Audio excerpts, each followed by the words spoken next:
한미 고위급 관세 협상이 하루 전에 돌연 연기됐습니다.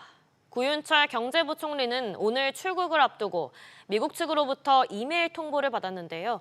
자세한 내용은 취재기자 연결해서 알아보겠습니다. 정윤영 기자. 네, 정인영입니다. 미국 측에서 갑작스럽게 일정을 취소했다고요? 네, 원래 일정대로라면 구윤철 경제부총리가 한미 재무통상 수장간 2+2 협의를 위해 오늘 오전 미국으로 출국할 예정이었는데요. 구 부총리의 출국을 1시간쯤 앞두고 공항에서 취소 통보를 받은 겁니다. 기획재정부는 배선트 재무장관의 긴급한 일정으로 개최되지 못하게 됐다며 미국 측은 조속한 시일 내에 개최를 제의했다고 밝혔습니다. 향후 협의 일정은 아직 잡히지 않았고 양측은 최대한 빠른 시일 내에 일정을 잡을 계획입니다. 정부 측은 미국이 연기를 요청하는 메일에서 여러 차례 미안하다는 언급을 했다고 전했지만 이번 조치는 미국이 통상협의 일정과 의제를 주도적으로 조율하려는 의도가 반영된 것이란 분석이 나옵니다. 그럼 이미 미국에 가 있는 우리 측 인사들은 예정대로 일정을 진행하는 건가요? 네, 김정관 산업통상자원부 장관은 어제, 여한구 본부장은 22일에 출국했는데요. 김 장관과 여 본부장은 미국과의 협의를 당초 계획대로 진행하고 있다고 전해집니다. 특히 2+2 회의는 취소됐지만 양측 교섭 본부장인 여 본부장과 그리어 대표는 만날 예정입니다. 한편 블룸버그 통신 보도에 따르면 우리 정부가 자동차 관세를 25%에서 15%로 낮추는 조건으로 미국에 투자하는 펀드 설립을 논의 중인 것으로 알려집니다. 앞서 일본이 미국과의 협상에서 자동차 관세를 15%까지 내렸는데요.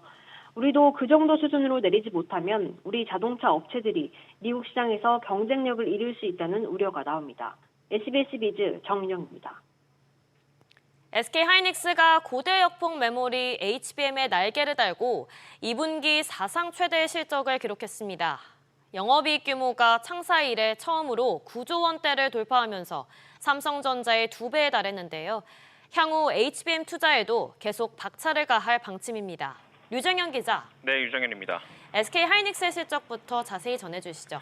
네, SK하이닉스가 올해 2분기 매출이 22조 2천억 원으로 1년 전 같은 기간보다 35.4% 증가했다고 오늘 공시했습니다.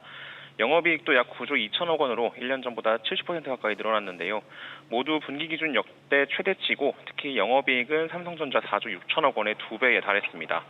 SK하이닉스는 D램과 낸드 플래시 모두 출하량이 예상을 웃돌았다며 D램의 경우 HBM3E 12단 판매를 본격 확대했다고 설명했습니다. 또 뿐만 아니라 추가적인 HBM의 공급 계획도 눈길을 끌었죠. 그렇습니다. 오전 10시쯤 끝난 컨퍼런스 콜에서 HBM 관련 질문이 쏟아졌습니다. 일단 SK하이닉스는 인공지능 영역 확대로 HBM 수요가 계속 증가할 걸로 전망했습니다. 또 엔비디아의 인공지능 칩 H20의 중국 수출이 재개될 걸 대비해서도 신속하게 대응하겠다고 밝혔습니다. 현재 주력인 HBM3E보다 더 윗단계 HBM4에서도 선두를 차지하겠다는 계획입니다. 직접 들어보시죠. 이미 지난 3월에 HBM4 샘플을 업계 최초로 고객들에게 공급한 바 있고 파트너사와 함께 시스템 내 성능 최적화를 위한 협업을 진행하고 있습니다. 향후 고객 요구 시점에 맞춰 적기에 공급할 수 있도록 준비하겠습니다. 또 미국의 관세 정책과 관련해서는 일부 영향을 받을 수는 있겠지만 수요가 확보된 제품을 중심으로 대처하겠다고 덧붙였습니다. SBS 비즈 유정현입니다. 지난 1분기 역성장하면서 주춤했던 우리 경제가 2분기엔 반등에 성공했습니다. 한국은행의 기존 전망치를 상회하는 성장률을 기록하면서 연간 1% 성장을 달성할 수 있을지 관심이 쏠리는데요. 취재기자 연결해서 자세히 알아보겠습니다. 신성우 기자. 네, 신성우입니다. 먼저 2분기 경제 성장률이 얼마로 집계됐나요? 네, 0.6%를 기록했습니다. 지난 1분기 3분기 만에 역성장을 기록했는데 다시 반등에 성공한 겁니다. 지난해 2분기부터 1년간 이어져 온 사실상의 제로 성장에서도 벗어났습니다. 0.6%의 성장률은 한국은행이 지난 5월 발표한 전망치보다 0.1%포인트 높은 수치인데요. 반도체를 중심으로 수출이 예상보다 양호했던 것이 영향을 미쳤습니다. 2분기 수출은 전분기 대비 4.2% 증가했는데요. 2020년 3분기 이후 가장 높은 수치입니다.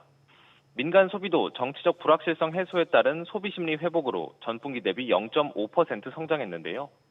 지난 1분기 역성장했으나 이번에 반등에 성공했습니다. 이처럼 2분기에 예상보단 높은 성장률을 기록했는데 그렇다면 연간 1% 성장을 달성할 수 있을까요? 쉽진 않아 보입니다. 우선 성장을 이끌어야 할 투자가 부진을 이어가고 있습니다. 올해 2분기 건설 투자와 설비 투자는 각각 전분기 대비 1.5% 감소하며 나란히 역성장했습니다. 물론 3분기 이후로 소비 심리 회복에 탄력이 붙고 여기에 추경 효과까지 더해져 내수는 개선되긴 할 텐데요. 다만 아직 확정되지 않은 관세의 불확실성이 매우 높고 그 영향에 따라 하반기 수출도 부정적 영향을 받을 가능성이 큽니다. 한국은행은 올해 1% 성장률을 달성하기 위해서는 하반기 평균 0.8% 이상 성장해야 한다고 밝혔는데요. 앞서 3분기와 4분기 성장률이 각각 0.7%, 0.6%로 전망됐으니 하반기 내내 전망치를 웃도는 성장률을 기록해야 해 1% 달성은 어두운 상황입니다. SBS 비즈 신성우입니다. 전 국민을 대상으로 하는 민생회복 소비 쿠폰이 신청 나흘 만에 4조 원 가까이 지급됐습니다. 또한 정부는 치솟는 식품 물가 부담을 낮추기 위해서 공공배달앱 할인 쿠폰도 대거 풀기로 했습니다. 이정민 기자. 네, 이정민입니다. 먼저 소비 쿠폰 신청이 시작되고 사흘 동안 4조 원이 지급됐다고요? 네, 행정안전부에 따르면 지난 사흘 동안 2,148만 명이 소비 쿠폰을 신청했습니다. 한 명당 15만 원에서 45만 원씩 모두 3조 8,449억 원이 지급됐습니다. 오늘은 출생연도 끝자리가 4와 9인 경우, 내일은 출생연도 끝자리 5와 0인 경우 신청할 수 있습니다. 이후부터 오는 9월 12일까지는 출생연도와 상관없이 신청하면 됩니다. 뿐만 아니라 공공배달앱 할인 쿠폰도 또 풀린다고요? 네, 공공배달앱으로 2만 원 이상 음식을 2번만 주문하면 만원 쿠폰이 지급됩니다. 농림축산식품부는 지난달 10일부터 2만 원 이상 3번 주문하면 만원 쿠폰을 지급해왔는데요. 이를 더 확대하는 겁니다. 한 달에 쿠폰 한 장 제한도 없어져 모두 650만 장의 쿠폰이 무제한으로 제공됩니다. 배달앱에서 소비 쿠폰을 이용할 경우 배달의 민족이나 쿠팡이츠 같은 민간 앱은 라이더를 만나서 결제할 때만 쓸 수 있는데요. 공공앱으로는 만나서 결제는 물론 앱 안에서 지역사랑 상품권으로 받은 소비 쿠폰으로도 결제할 수 있습니다. SBS 비즈 이정민입니다. 고령화로 인해서 건강보험 적립금이 고갈될 우려가 커지고 있습니다. 그러면서 무임승차하는 피부양자의 자격 기준부터 더 손봐야 한다는 연구진의 분석이 나왔는데요. 취재기자 연결해서 자세히 알아보겠습니다. 정광윤 기자. 네, 정광윤입니다. 그렇다면 기준을 구체적으로 어떻게 바꿔야 한다는 건가요? 건강보험료를 내지 않고 의료 혜택을 누리는 피부양자의 소득 기준, 대상 범위 등 문턱을 더 높여야 한다는 겁니다. 최근 건강보험연구원 보고서에 따르면 각 분야 전문가 30여 명을 대상으로 조사한 결과 부담 능력이 있는 피부양자에게 보험료를 부과하는 것이 가장 시급한 과제로 꼽혔습니다. 현재는 연소득 2천만 원 이하, 재산 과세 표준 5억 4천만 원 이하일 경우 보험료를 내고 있는 직장인 가족의 피부양자로 등록할 수 있는데요. 연구진은 소득 기준을 현행 최저 보험료 기준인 연소득 336만 원 이하 수준까지 단계적으로 강화해 나가는 것을 중기 과제로 제시했습니다. 또 장기적으로는 재산 기준 역시 강화할 필요가 있다고 봤는데요. 피부양자가 될 수 있는 친족 범위도 직장가입자 본인의 배우자와 미성년 자녀 중심으로 줄여나가는 방안을 제시했습니다. 현재는 직장인의 형제 자매, 조부모, 장인 장모, 손주까지도 피부양자가 될 수 있습니다. 만약 피부양자에서 빠지게 되면 대부분이 지역가입자가 될 텐데 이쪽은 또 부담이 너무 크다는 얘기가 나오지 않나요? 네, 그렇습니다. 그래서 이와 관련해 연구진은 지역가입자의 가장 큰 불만이었던 재산보험료를 지속적으로 축소해 나갈 것을 제안했습니다. 지난해 2월 재산보험료 기본공제가 5천만 원에서 1억 원으로 확대됐지만 여전히 소득이 없는 은퇴자 등에게는 큰 부담인데요. 보고서에선 중장기적으로 공제액을 5억 원 이상으로 확대하거나 상위 10% 고액자산가를 제외하고는 재산보험료를 사실상 폐지하는 방안을 검토해야 한다고 밝혔습니다. 또 세대 단위로 부과되는 지역가입자 보험료를 개인 단위로 바꾸고 특수고용직, 플랫폼 노동자 등을 직장가입자로 전환할 필요가 있다고 제안했습니다. SBS 비즈 정광윤입니다. 이재명 정부가 윤석열 정부의 감세 정책 지우기에 나섰습니다. 법인세와 증권거래세, 주식 양도소득세 등을 단계적으로 인상할 계획인데 다음 주 후반쯤에 정확한 세제 개편안을 확정할 예정입니다.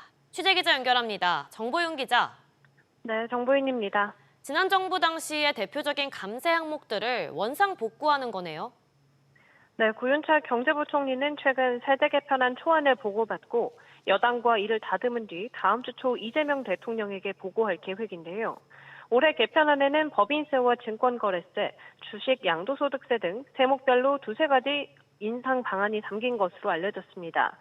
법인세 최고세율을 현행 24%에서 25%로 단번에 인상할지 또 단계적으로 인상할지를 비롯해 대주주 양도소득세 부과 기준도 현행 50억 원에서 10억 원에서 30억 원 수준으로 다시 낮추는 것을 검토하고 있습니다. 금융투자소득세 부과를 전제로 인한 증권거래세율을 점진적으로 높이는 방안도 포함됩니다. 국정기획위원회는 무너진 세입구를 회복하고 정상화하는 방안을 다각도로 검토하고 있다고 밝혔는데요. 대통령실도 이에 대해 관계부처로부터 국세 기반 정상화 필요성에 대한 보고를 받은 것은 사실이라며 다양한 의견을 폭넓게 듣고 있으나 구체적으로 정해진 바는 없다고 밝혔습니다. 여러 조합이 나올 텐데 그중 어떤 게 채택이 될지는 결국 대통령에게 달린 거죠. 네, 특히 자본시장의 경우 대주주 양도소득세는 증세하는 동시에 배당소득 분리과세 등 감세안도 마련되는 만큼 시장 혼란 우려가 있는데요. 당정은 양도세 과세 범위를 확대하는 대신 배당소득 분리과세 대상을 넓히거나 세율을 낮추는 조정을 통해 절충점을 찾고 있습니다. 정부는 또 AI와 반도체, 2차전지 기업의 세제 혜택을 확대할 계획인데요. 저출생 대책으로는 다자녀 가구의 신용카드 소득공제 확대, 월세 세액공제 강화 등이 포함될 전망입니다. SBS 비즈 정보인입니다. 이사의 충실 의무를 주주로 확대하는 상법 개정안이 통과된 데 이어 추가 개정 논의에도 속도가 붙자 경제계가 대국민 호소문을 발표했습니다. 기업들의 체감 경기가 악화된 가운데 규제 강화까지 잇따르면서 우려가 커지고 있습니다. 정대한 기자. 네, 정대한입니다. 경제계가 호소문을 내놨다고요? 네, 한국경제인협회와 대한상공회의소 등을 비롯한 경제 8단체는 추가적인 상법 개정은 해외 투기 자본의 경영권 위협에 우리 기업들을 무방비로 노출할 수 있다고 밝혔습니다. 여당은 지난 3일 상법 개정에 이어 집중투표제 의무화와 감사위원 분리선출 확대 등을 골자로 한 추가 입법 논의를 진행하고 있는데요. 경제계는 기업의 펀더멘털 악화와 가치 하락을 초래해 주주가치 훼손으로 이어질 수 있다고 지적했습니다. 그러면서 우리 경제가 복합 위기를 겪고 있는 가운데 기업이 열심히 뛸 수 있는 환경이 조성될 수 있도록 국민들이 힘을 모아달라고 강조했습니다. 실제로 지금 기업 경기가 좋지는 않은 상황이죠? 네, 한국은행에 따르면 기업들의 체감 경기를 보여주는 전산업 기업심리지수 CBSI는 이번 달 전월 대비 0.2포인트 하락한 90.0으로 집계됐습니다. 지난달에 이어 두 달 연속 100을 밑돌며 하락세입니다. 한은은 대미 관세 협상 관련 불확실성이 지수에 반영된 것으로 보인다며 불확실성 확대가 수출 계약 유보나 신규 수주 감소로 이어진다는 의견도 있었다고 설명했습니다. 특히 자동차와 전자영상 통신 장비 등의 제조 업황 심리가 악화된 것으로 나타났습니다. SBS 비즈 정단입니다. 전기차 기술이 빠르게 진화하고 있습니다. 주행거리와 승차감 등 전 영역에서 성능 확보가 요구되면서 완성차 업체들이 시험 시설을 통한 기술 검증에 속도를 내고 있습니다. 박연신 기자가 현장을 다녀왔습니다. 시험실 내 강설 분사장치가 차량 전면과 루프, 충전구 주변까지 눈을 덮습니다. 북유럽 겨울을 그대로 옮겨놓은 듯한 혹한 속에서 전기차 시험이 진행됩니다. 거센 눈보라가 내린 직후로 이렇게 손끝이 얼어붙을 정도입니다. 이곳은 영하 30도의 강설 시험실인데요. 전기차가 폭설 속 도로에서도 멈추지 않도록 이런 극한 상황을 그대로 재현해 개발이 이뤄지고 있습니다. 전기차는 고출력 모터와 대형 배터리 탑재로 하중이 크고 서스펜션과 타이어에 대한 요구 성능도 높습니다. RNH, 즉 승차감과 핸들링 성능은 주요 경쟁력으로 떠오르고 있습니다. 과거 엔진에서 나오는 진동들이 없어지다 보니까 고객들이 다른 노면에서 올라오는 진동에 대해서 훨씬 더 민감하게 느끼고 있기 때문에 승차감을 어떻게 더 잘 개발할 수 있을까 쪽으로 연구하고 있습니다. 주행거리를 결정짓는 공력 성능 테스트도 병행됩니다. 공기 흐름을 분석하기 위해 차량 외관부터 하부까지 시속 60km의 바람을 주입해 차량의 저항력을 측정합니다. 소음 진동 관리도 중요 요소로 꼽힙니다. 노면 소음과 풍절음, 보행자 경고음을 통합적으로 검토해 주행 중 정숙성과 안전성을 확보합니다. 전기차는 엔진이 없고 초반에 이제 모터로만 돌잖아요. 보행자가 차가 오는지를 전혀 인지를 못하거든요. 저속에서 무조건 경고음을 내야 된다라는 그 법규가 지금 있습니다. 현대차 그룹은 올해 1월부터 5월까지 전기 동력차 22만 대 이상을 판매하며 전동화 경쟁력을 키우고 있습니다. 강풍과 눈보라, 소리 없는 진동까지 전기차 완성도를 높이기 위한 시험은 지금도 계속되고 있습니다. SBS 비즈 박연신입니다. 이재명 대통령이 지난달 한국거래소를 찾아 주가 조작 근절을 강조했는데요. 금융당국이 이를 최일선에서 수행할 한국거래소의 시장감시 담당 임원을 10년 만에 늘리기로 했습니다. 자세히 알아보겠습니다. 박규준 기자. 네, 박규준입니다. 먼저 그럼 시장감시 담당 임원이 몇 명으로 늘어나나요? 네, 한국거래소는 시장감시본부 본부장보인 상무임원을 현 1명에서 2명으로 늘리기로 했습니다. 거래소는 총 7개 본부 체제로 시장감시본부는 김홍식 시장감시위원회 위원장이 본부장을 겸하고 그 아래에 상무급인 본부장보가 1명이 있는데요. 본부장보가 2명으로 늘어나는 겁니다. 거래소는 시장감시본부 임원 증원을 올해 연말 정기인사 때 단행하기로 상급기관인 금융위와 조율을 마친 것으로 알려졌습니다. 시장감시본부 임원 2명 체제에서 업무 분장은 1명이 시장감시와 심리, 주가조작 근절 합동 대응반 관련 업무를 맡고 다른 한 임원이 나머지 부서를 총괄하는 방식이 거론되고 있습니다. 그런데 이렇게 시장감시 임원을 늘리는 게 10년 만이라고요? 그렇습니다. 시장감시본부 아래 본부장보 2명 체제가 되는 건 2016년도 말 이후 약 10년 만입니다. 당시 정찬우 거래소 이사장이 전체 본부의 상무급 임원을 대거 줄이면서 시장감시본부 본부장보는 1명으로 줄었는데요. 현재 본부장보 2명을 두고 있는 본부는 경영지원본부와 3개 시장본부인데 이번에 시장감시본부까지 5개 본부로 늘어납니다. 시장감시본부는 이번에 신속심리부도 신설을 했습니다. 신속심리부 부장과 부원 인사가 어제 났고 정식 발령은 다음 주 월요일인 것으로 알려졌습니다.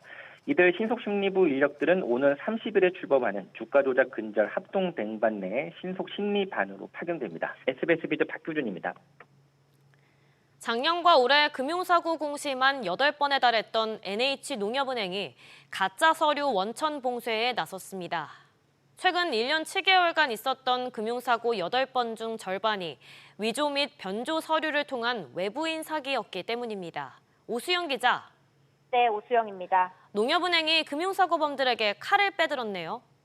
그렇습니다. 이번 개편을 위해 외부 컨설팅까지 받은 농협은행은 지난 4월 은행권 최초로 가짜 서류를 전산에서 다 걸러내기 위한 IT 대수술에 착수했습니다. 전산 신규 개발에만 25억 5천만 원을 투입해 감정가액과 매매가액 부풀리기, 위변조 서류 제출로 인한 부당대출을 사전에 통제할 수 있도록 IT를 개편합니다. 이를 위해 여신 프로세스 내 사람이 개입하는 부분을 최소화하고 부당대출 키워드별 통제 방안을 전산에 반영합니다. 김성훈 농협은행 여신심사부문 부행장은 올해 말까지 단계적으로 프로세스를 적용해 향후 여신사고를 원천 차단하겠다고 밝혔습니다. 그런데 기존에는 은행들의 이런 위변조 감별 시스템이 없었나요? 은행권에 따르면 기존에도 일부 경고 시스템은 있었지만 매매계약서나 재직증명서처럼 비표준 서류의 경우에는 전산만으로 위변조 여부를 식별하는 데 한계가 있었습니다. 이 때문에 이상 징후가 감지되면 여신 부서 간의 협업을 통해 현장 확인이나 유선 검증이 뒤따를 수밖에 없었다는 설명입니다. 이런 한계가 드러난 대표적인 사례가 바로 농협은행인데요. 농협은행은 올 상반기 외부인의 위변조 서류에 의한 과다 대출 및 사기 사고를 각각 2월 16억 6천만 원, 4월 257억 5천만 원 규모로 공시했습니다. 작년부터 올해까지 공시된 농협은행 금융사고 8번 중 절반이 외부인의 위변조 서류에 따른 것으로 반복된 사고에 따른 시스템 보완이 필요했습니다. 특히 지난해에만 6건이 공시됐는데 총액 기준으로 우리은행 다음으로 많았던 수준인데요. 이번 전산 고도화는 이를 막기 위한 구조적 대응으로 해석됩니다. SBS 비즈 오수영입니다. 배경훈 과학기술정보통신부 장관이 AI 관련한 첫 현장 행보로 네이버의 세종 AI 데이터 센터를 찾았습니다. AI 생태계 확장을 위한 필수 인프라인 만큼 국가 AI 경쟁력을 결정짓는 핵심 기반 시설로 육성하겠다고 밝혔습니다. 조슬기 기자. 네, 네이버 세종 AI 데이터 센터입니다. 네, 첫 행선지로 데이터 센터를 찾았다고요? 그렇습니다. 배경훈 과기정통부 장관이 오늘 네이버 AI 데이터 센터 각 세종을 방문하고 기업인들과 현장 간담회를 가졌습니다. 이번 데이터 센터 현장 방문은 배 장관 취임 이후 이뤄진 AI 분야의 첫 공식 행보입니다. 김의원 네이버 클라우드 대표와 이준희 삼성 SDS 대표, 함인용 SK텔레콤 부사장 등 AI 분야 기업인들과 학계 인사 10여 명이 참석했습니다. 배 장관은 이날 간담회에서 AI 고속도로의 핵심인 데이터 센터 인프라 확충을 위해 과감한 투자를 약속했습니다. 배 장관은 AI 고속도로 구축은 AI 3대 강국 도약을 위한 출발점이라며 과감한 마중물 투자를 통해 AI 생태계가 활성화되도록 노력하겠다라고 다짐했습니다. 또 특히 전력 관련한 규제 개선 요구가 많았다고요? 맞습니다. 데이터 센터가 단순히 데이터 저장과 처리를 넘어 AI 모델 학습과 운영, 연구 개발 등에 필요한 자원을 제공하는 AI의 심장으로 변모한 만큼 전력 수요가 굉장히 높기 때문입니다. 특히 한전으로부터 전력을 공급받기 위해 10메가와트 이상 전기 사용을 신청하는 사업자라면 의무적으로 받아야만 하는 전력계통 영향평가 규제 완화를 요구했습니다. 자가발전기 설치를 비롯한 기술 요건이 과도할 뿐더러 지방재정 기여도와 부가가치 유발 효과, 직접 고용 효과 등 고려해야 할 비기술 요건이 적지 않아 기준을 낮춰달라는 게 업계 주장입니다. 또 AI 데이터 센터를 짓는 기업에게 세제 지원을 늘리고 데이터 센터 구축을 위한 행정 절차 간소화를 주문했습니다. 또 데이터 센터 건립을 반대하는 지역 주민들의 반발 등도 넘어야 할 과제라며 인식 개선이 필요하다고 지적했습니다. SBS 비즈 조슬기입니다.